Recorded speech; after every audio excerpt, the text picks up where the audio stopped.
हम पहले ही सीख चुके हैं कि जब किन्हीं दो आवेशों को कुछ दूरी पर रखा जाता है तो ये परस्पर बल आरोपित कर सकते हैं। लेकिन ये आवेश परस्पर स्पर्श किए बिना बल कैसे आरोपित करते हैं? हमारा उद्देश्य विद्युत क्षेत्र की अवधारणा को समझना है।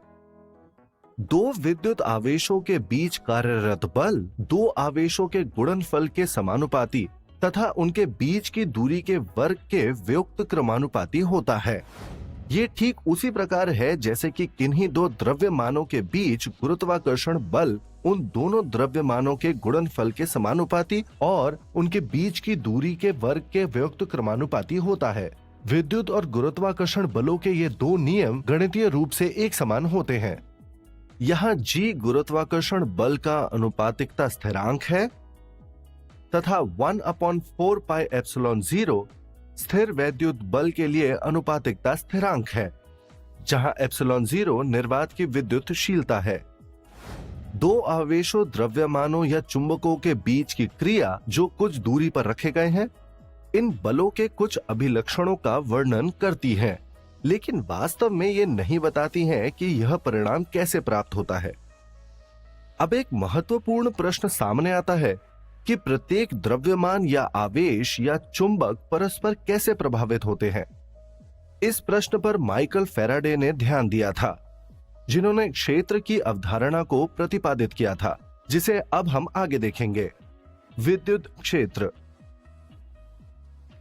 विद्युत आवेशों के चारों ओर के क्षेत्र में एक गुण होता है जिसे विद्युत क्षेत्र कहते हैं। यह विद्युत क्षेत्र बल आरोपित करता है अन्य विद्युत आवेशित वस्तुओं पर। विद्युत क्षेत्र को परिभाषित करने के लिए बिंदु आवेश Q पर विचार करते हैं, जिसे स्रोत आवेश कहा जाता है, जहां Q 0 से बड़ा है, और इससे कुछ दूरी पर एक धनावेश Q0 रखा जाता है, जिसे परीक्षण आवेश कहा जाता है, जो बिंदु P पर है R दूरी पर Q से। P पर विद्युत क्षेत्र आवेश Q के कारण है vector E is equal to vector F over Q0। परीक्षण आवेश जितना संभव हो उतना छोटा होना चाहिए ताकि यह स्रोत के क्षेत्र को प्रभावित न कर सके। क्षेत्र वेक्टर E की दिशा वेक्टर F के समान है। स्थिर वैद्युत बल वेक्टर F जो कार्य करता है Q0 पर है vector F is equal to 1/4 pi epsilon 0 times Q0 over R square into R cap, या magnitude of vector E equals F over Q0 is equal to 1/4 pi epsilon 0 times Q over R square. किसी एक आवेश के कारण विद्युत क्षेत्र उस आवेश से दूरी के वर्ग के व्युक्त क्रमानुपाती होता है।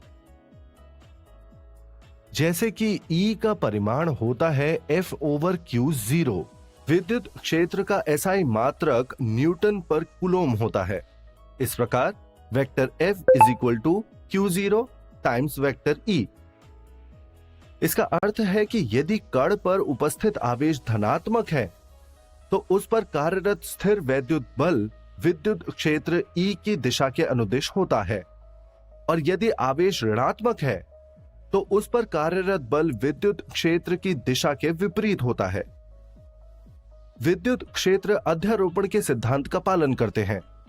यदि एक से अधिक आवेश उपस्थित होते हैं तो किसी भी बिंदु पर कुल विद्युत क्षेत्र संगत विद्युत क्षेत्रों के सदिश योग के बराबर होता है, जो कि प्रत्येक आवेश अन्य आवेशों की अनुपस्थिति में उत्पन्न करता है। सारांश।